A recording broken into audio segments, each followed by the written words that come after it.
yaitu pada hadis. Bismillahirrahmanirrahim. Alhamdulillah rabbil alamin wassalatu wassalamu ala asyrafil anbiya'i wal mursalin sayyidina maulana wa habibina wa qurrati a'yunina Muhammadin abil qasimil amin wa ala alihi wa sahbihi al-tayyibin al-tahirin wa ba'du. فقال المحدث رحمه الله تعالى ونفعنا بعلومه وعلى مشايخنا وعلى لسان الصالحين في الدارين آمين يا رب العالمين.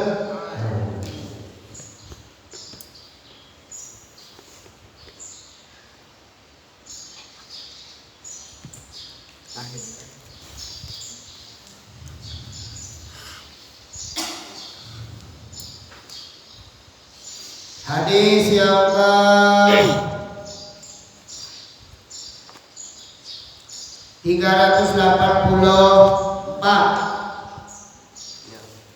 Hadis yang 384. Perhatian hadis ini. Agenda pada apa? Sekarang banyak orang-orang yang tidak paham. Banyak orang-orang yang meremehkan Masjidil Aqsa. Ya. Perhatikan baik-baik. Ini hadisnya.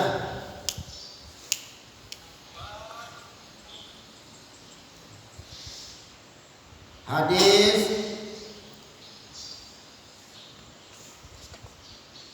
yang ke-387. Ya, perhatikan hadisnya. Ya.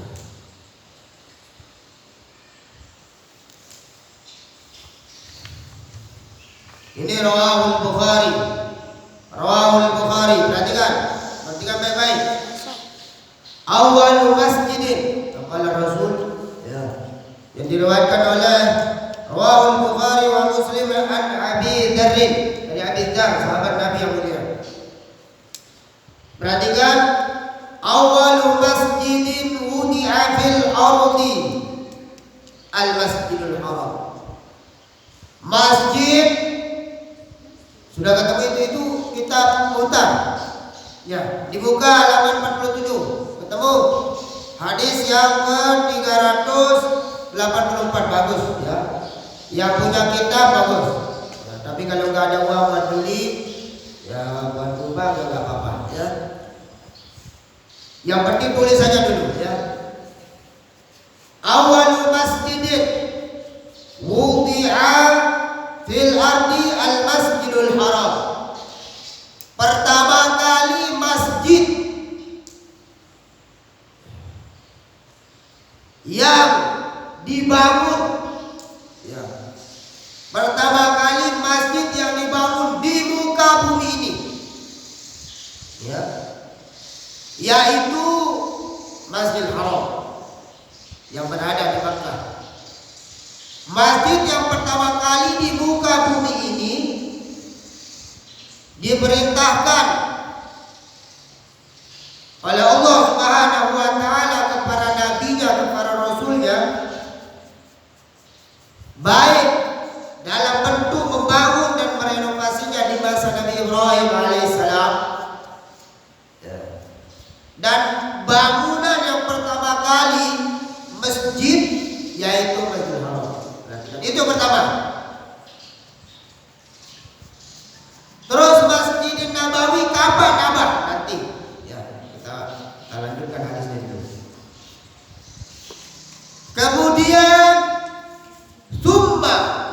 Kemudian Masjidul Aqsa.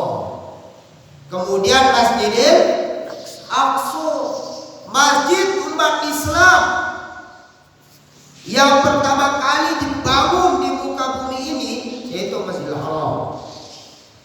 Yang kedua Masjidil Aqsa. Berarti Masjidil Nabawi keberapa, Pak? Ketiga. Tuh, ingat ya. Masjidil Nabawi dibangun itu ketiga. Ya. Berarti masjid apa yang kedua? Masjid apa yang kedua? Masjidil Aqsa. Ini masjidnya umat Islam, Masjidil Aqsa. Ini hadis, ya. Ini bukan ucapan kiai, bukan ucapan tuan guru, bukan ucapan ustaz.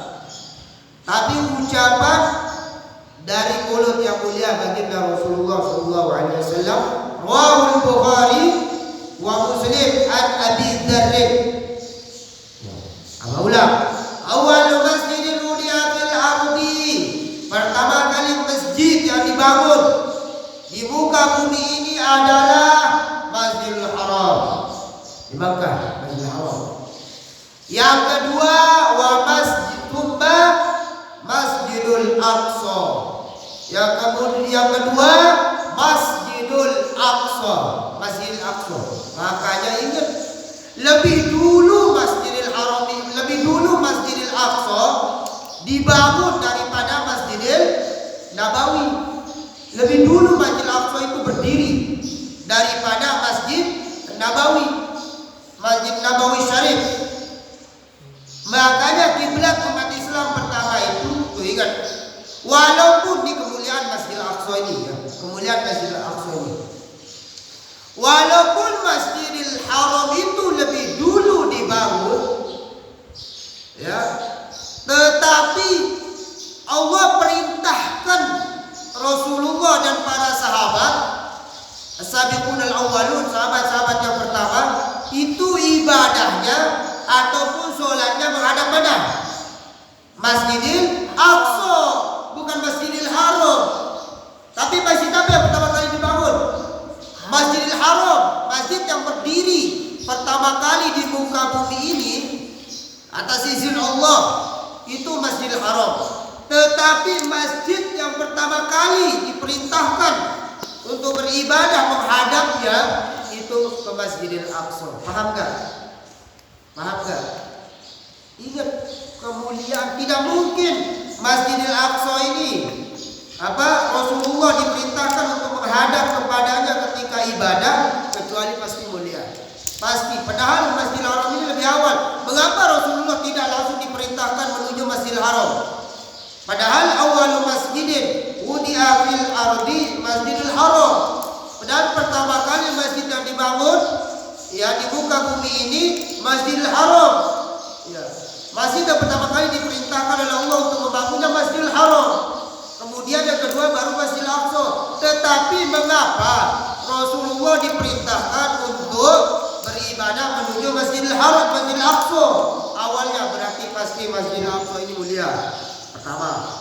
Yang kedua, mengapa Rasulullah tidak diangkat langsung ke lewat Masjidil Haram ketika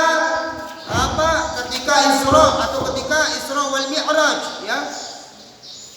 Mengapa ketika Rasulullah Shallallahu Alaihi Wasallam melakukan perjalanan Mi'raj, mengapa tidak langsung saja lewat Masjidil Haram? Ayo, kenapa kira-kira? Siapa yang bisa jawab? Mengapa tidak langsung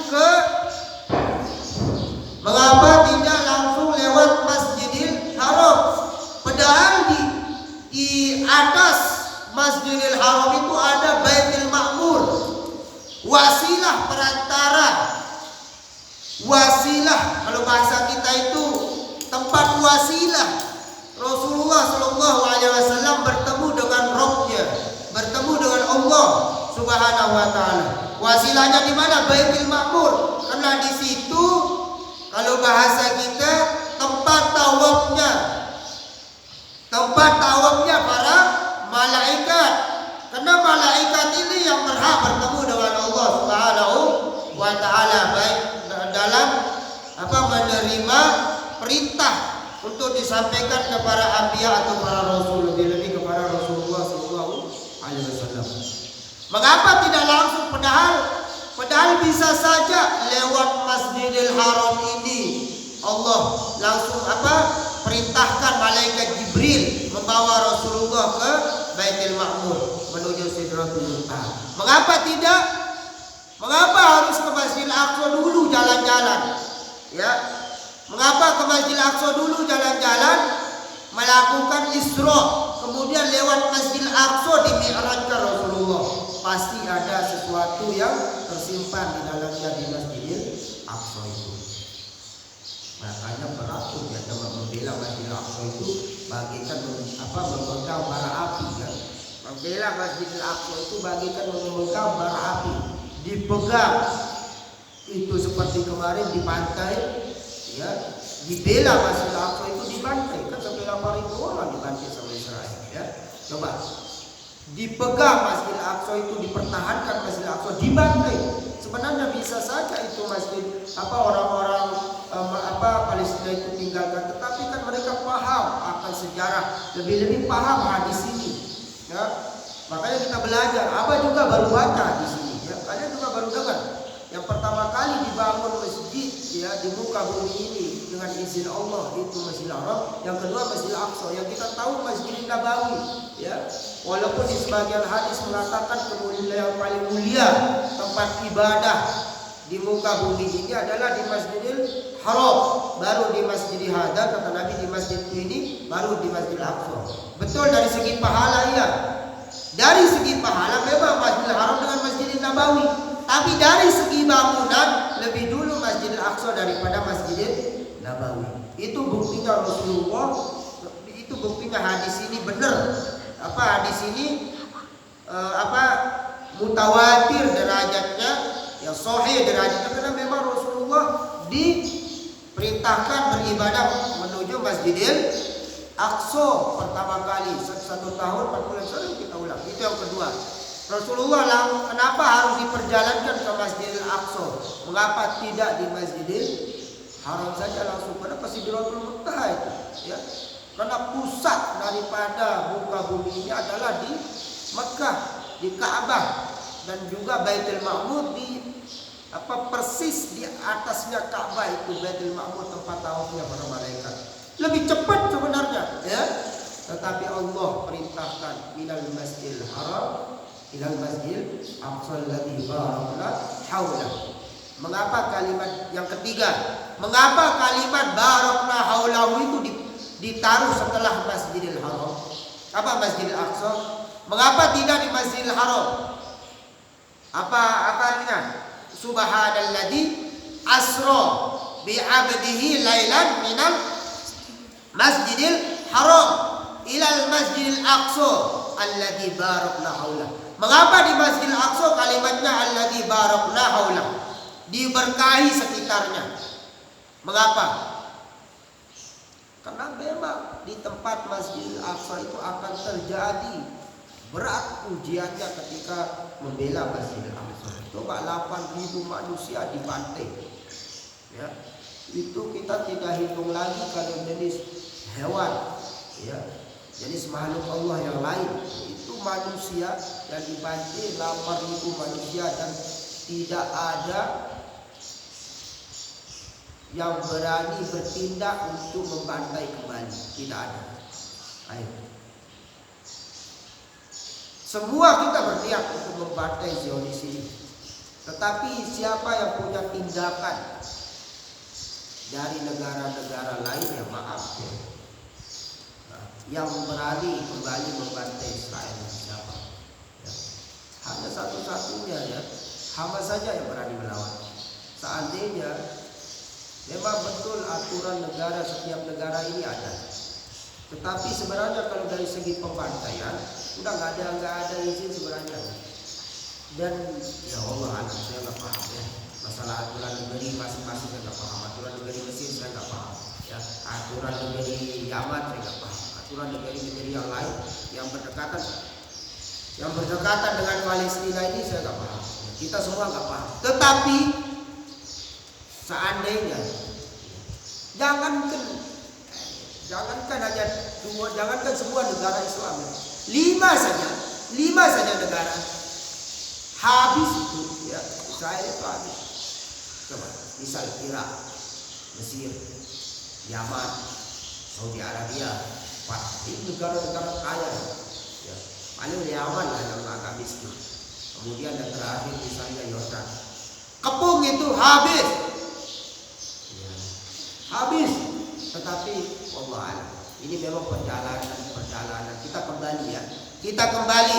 Ini perjalanan Masjidil Aqsa. Yang ingat ya, Masjidil Aqsa itu akan jaya pada masanya. Bahkan semua umat Islam akan berkumpul di sana untuk menyambut dan untuk membela Al-Mahdi ya.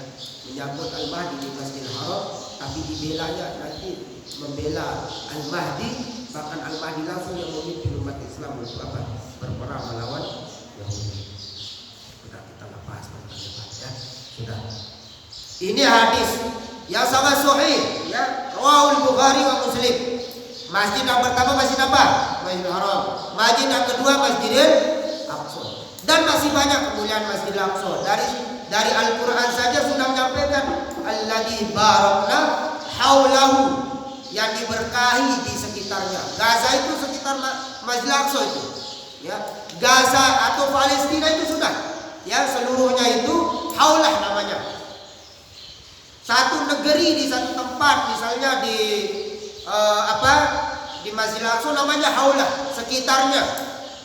Ya, kalau kita di Indonesia bukan sekitarnya namanya, karena luar daerah negerinya namanya. Tapi kalau daerah negerinya maka haulah namanya. Haulah namanya. Alladzi barakna haulahu linuriyahu, dikasih cahaya oleh Allah, linuriyahu min ayatina, daripada tanda-tanda kebesaran kami. Tapi kapan itu? Diuji dulu ya. Diuji dulu ya Allah. Suami hilang istrinya, kadang-kadang ada yang punya anak kembar lima-limanya tertindih sama bangunan. Ya Allah. Allah alam ya. Begitulah anaknya.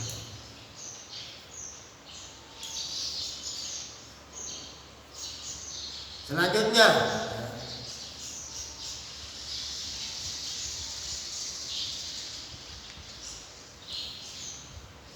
yang ke-385.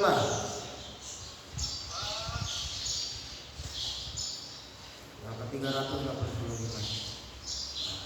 Apa diblokir kalau bahas Palestina, nggak tahu ya, diblokir kadang-kadang sampai 12 hari. Ya, begitu. Karena di media ini yang pegang media ini orang kafir, ya. Orang kafir. Jadi kalau membahas Palestina pasti diblokir. Ya karena mereka yang memegang kendali disebutkan. Kemudian yang ke-385, usikum. Nih, kata Rasulullah SAW yang diriwayatkan oleh Abu Dawud wa Tirmidzi. Usikum bittaqwa. Kata Rasul, sabda Rasul, usikum bittaqwa.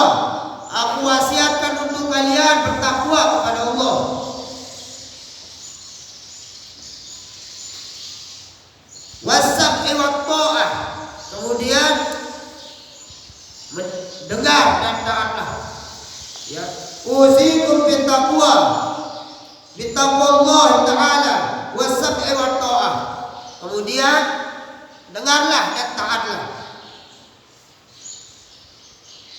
Wa in kana 'abdan habasyian fa innahu man ya'ishu minkum ba'di fayasara ikhtilafan katsira fa 'alaikum bi sunnati wa sunnatil khulafa'ir rasyidin al-muhtadiyyin tamassaku biha wa 'addu 'alaiha bin nawajid wa iyyakum wa muhdatsatil umur fa inna kulla muhdatsatin bid'ah wa kulla bid'atin dalalah wa kulla dalalatin finnar. Ini sering dipakai sama kawan-kawan sebelah ya. Tetapi kawan-kawan sebelah kadang-kadang ya berlebihan ya dalam menyampaikan sedikit-sedikit dolar. Ya betul, apakah betul ini hadis? Betul hadis ini ya. Betul hadis. Tetapi kawan-kawan sebelah ini dolalah sedikit-sedikit dolalah finnar. Ya. Makanya kalau baca hadis ya lengkap ya.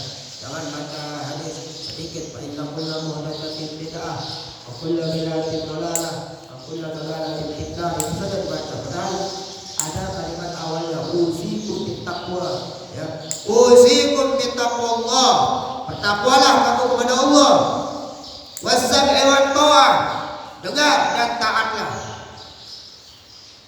Wa in kana 'abdan habasyian, tatkala ada abdan itu ya budak, maknanya budak ya. Seseorang habasyian, yang Habasyah, al-Ta'ala Habasyah.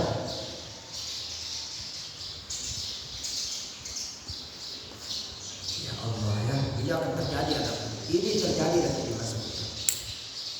Fa'innahu man ya'ishu minkum ba'di fayasara ikhtilafan katsira. Maka sesungguhnya di kehidupan dari kalian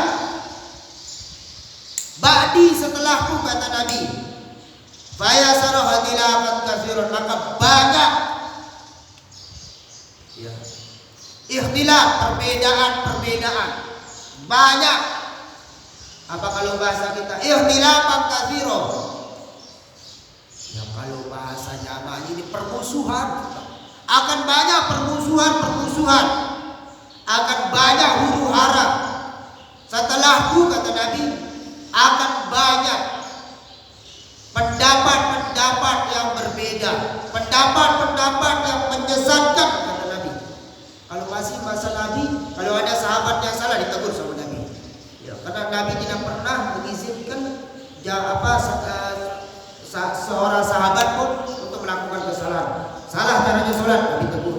Salah pekerjaannya, Nabi tegur. Tetapi setelahku, kata Nabi, akan banyak sekali perbedaan. Akan banyak sekali apa? Pendapat-pendapat yang berbeda. Bahkan akan banyak sekali khilafan katsira, perhilapan pendapat macam ya. Maka bagaimana? Fa'alaikum bisunnati, maka cukup fa'alaikum bisunnati, pegang sunnahku, pegang hadisku, cukup pegang hadisku, pegang Quran, pegang hadis. Akan banyak pendapat yang berbeda. Masya Allah, apalagi sekarang pendapat semua, bahkan orang jahil, orang bodoh, tidak ngaji, tidak pernah ngaji, tidak pernah sekolah. Begitu dia terkenal banyak uang, berpendapat ini seperti sekarang, ya. Oh, Israel itu coba orang-orang Palestina itu dia pergi saja, ya, dia pergi tinggalkan langsung, dia serahkan ini, ya Allah, supaya pendapat. Maka bagaimana? Alaikum bisunnati, pegang sunnahku, kata Nabi. Kemudian apa? Wa sunnatil khulafa'ir rasyidin, dan sunnahnya siapa? Khulafa'ir rasyidin. Mana khulafa'ir rasyidin? Abu Bakar, terus Umar, Utsman, Ali. Pegang itu. Sahabat-sahabat al-muhtadiyyin yang diberikan hidayah oleh Allah Subhanahu wa taala. Pegang. Berarti apa? Pegang pendapat para sahabat, pegang. Pertama, alaikum bisunnati. Kalau sudah kalian temukan masa fitnah, ikhtilafan katsira, perbedaan yang banyak di akhir zaman, alaikum bisunnati wa sunnatul khulafa'ir rasyidin al-muhtadiyyin, maka peganglah sunnah khulafa'ir rasyidin, ya, para sahabat, ya. Kemudian al-muhtadiyyin, ya, yang diberikan hidayah oleh Allah Subhanahu. Tamassaku biha, pegang erat-erat. Ini sudah sekarang kita lakukan. Macam orang di bawah ngaji, tahu nama pendapat. Dia berpendapat macam di bawah ngaji, di bawah sekolah. Dia orang, oh kamu itu masalah. Padahal di bawah ngaji agama. Oh dia mengatakan ini halal, ini haram. Ya Allah. Malahan dia nggak pernah ngaji, sekarang dia jadi pemimpin. Dia nggak pernah ngaji B, dia jadi pengurus. Dia jadi misalnya menteri, dia jadi itu, jadi ini, ya, jadi pengurus dalam bidang agama. Ya, maka kalau kalian temukan masa itu, kata Nabi, alaikum bisunnati, pegang sunnahku, kata Nabi, wa sunnati khulafa'ir rasyidin al-muhtadin, tamassaku biha, pegang erat. Kalau seperti ini isyarat dari Rasulullah. Di masa apa saja, di masa kita ini aja, apalagi di masa kalian di 10 tahun ke depan. Ya, bisa-bisa nanti orang maaf ya, orang yang tidak beragama Islam yang menjadi presiden, ataupun yang menjadi pemimpin, ataupun yang menjadi menteri agama. Bisa jadi. Kan secara undang-undang itu boleh-boleh saja, ya, boleh-boleh saja. Secara undang-undang itu boleh saja mau dia jadi presiden orang non Muslim. Tetapi kalau orang non Muslim umpama memberikan pendapat dan tidak mungkin akan apalagi ya, memberikan pendapat masalah agama, oh tidak mungkin. Benar. Masya Allah, hati-hati. Ini tamassaku biha, pegang erat-erat sunnahku. Wa'udhu 'alaiha bin nawajid wa iyyakum wa muhdatsatil umur. Dan akan kalian temukan untuk kalian banyak akan muhdatsat. Muhdatsat itu hal-hal yang baru yang keluar dari agama Islam. Ingat, muhdatsat hal-hal yang baru yang keluar dari agama Islam. Al-muhdatsat adalah lagu batur-batur sebelah aja asal baru dinara di masa Nabi langsung muhdatsat doang lebaran. Zikir darah di masa Nabi muhdatsat. Ketika muhdatsat hal-hal baru sesat. Lagu mudita aja ya, kalau kita Ahlussunnah wal Jamaah tidak. Selama masih ada payung hukumnya kita bilang tidak. Ya. Zikir itu baik. Ya, zikir baik, zikir bersama baik, dan ada payung hukumnya. Ya. Kemudian apa lagi? Maulid itu hal yang baik. Tidak lupa baca Quran, baca sholawat, baca sirah. Itu baik. Ada payung hukumnya. Membaca Al-Quran baik. Ya. Tapi menurut kawan-kawan sebelah, maulid itu bid'ah. Karena muhdatsat baginya, muhdatsat. Nanti di masa kalian kata Nabi banyak muhdatsat, hal-hal yang sesat. Maka pegang dari itu, ya. Sunnahku kata Nabi. Kemudian fa inna kullu muhdatsatin bid'ah. Dan setiap yang muhdatsat itu bid'ah. Ya. Wa kullu bid'atin dolal. Dan setiap yang bid'ah itu dolal. Wa kullu dolalatin finnar. Dan setiap yang dolal itu di neraka. Mana maksudnya? Nah, kita Ahlussunnah wal Jamaah al-mutawasit yang pertengahan, maka termasuk hal-hal yang ada fondasi hukumnya dalam syariat akan tidak dolal. Ya, tapi kalau yang tidak ada, tetap dia maksiat, tetap dia dolal. Tidak ada payung hukumnya, tidak ada payung syariatnya, yang tidak ada mendahului payung syariatnya, maka menurut kita tidak bid'ah. Tetapi kalau yang tidak ada, tetap bid'ah. Mana contohnya bid'ah? Maaf, ini ya, saya tidak sebut satu tempat. Yang bid'ah itu adalah termasuk mandi pengantin, yang di pengantin laki-laki tidak berjilbab, pengantin perempuan tidak berjilbab, hanya dia pakai keben, hanya dia pakai keben. Dia situ ada mana itu? Ya, dia pakai sarung saja sampai sini, terus ini auratnya kelihatan, rambutnya kelihatan. Dia dipandi berdua sama berliannya mungkin dipandi. Itu kalau itu secara syariat tidak. Karena payung hukumnya tidak ada. Walaupun itu ada, tapi apa? Walaupun ada, makanya Abah dulu tidak melakukan itu. Tidak melakukan itu. Kalau di sebagian orang mandi pengantin namanya. Tahu nggak? Mandi pengantin itu tahu. Kalau misalnya pengantin itu dia mau nikah, besok dia sorenya itu dipandi, pakai kembang. Yang perempuan tidak pakai jilbab. Paham nggak? Yang laki-laki ya terbuka juga auratnya, kadang-kadang ya sarungnya di bawah pusat. Dia dipandi. Ya Allah. Kalau di dalam kamar mandi, umpama ya kalau dia halal nggak masalah. Tetapi masa pertama dia itu belum halal, belum nikah. Yang kedua, di tempat ramai ditonton orang banyak. Ya, tapi masyarakat nonton orang di pengantin. Tidak ada payung hukumnya itu bid'ah. Yang kedua, ada juga bid'ah ya. Maaf. Nyongkolan yang rela meninggalkan waktu sholat. Nyongkolan. Gara-gara nyongkolan telu sembahyang dan gawe. Sembahyang zuhur ding gawe. Kenapa? Dia mulai berhias jam 11 berhias. Dia tidak mungkin waktu zuhur langsung wudu.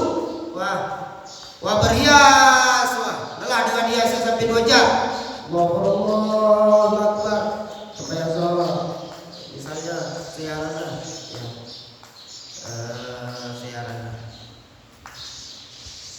Habibah sholat ayo. Dia mungkin sembahyang. Karena lelah pasang kubur kincu ya. Bapak payah pasang payah banyak tidak lewat. Mulai berkedoda. Tahu? Mulai tiap langan. Tapi macet akan lewat. Jam berapa? Jam 3. Allahu Akbar, Allah berasar. Asar masih ya. Baru lelangan. Dia selesai, dia berkelana, kita boleh. Begitu asar lewat macam sampai kapan? Macam sampai tempat lokasinya sudah jam 5:30. Aku zuhur lewat, asar lewat 5:30. Begitu selesai maghrib selesai lelah. Masih acara kadang-kadang maghrib tuh masih apa istilahnya dengan kumpul-kumpul. Wah, begitu selesai isya, buka payah. Lelah tidur sampai subuh. Lelah subuh, kurasa balik. Bila sembahyang masih lewat bid'ah. Dan setiap bid'ah yang seperti itu disiapkan neraka. Kullu bid'atin dalalah wa kullu dalalatin fitnah. Itu yang dimaksud kalau menurut kita. Lagu membantu sebelahnya ketika kita ya zikir bid'ah, mereka katakan maulid bid'ah, takziah bid'ah, talqin bid'ah, selabut bid'ah. Bukan hal itu, tapi yang bid'ah itu yang melanggar syariat. Yang melanggar syariat itu namanya bid'ah. Wa kullu bid'atin dalalah wa kullu dalalatin fitnah. Allah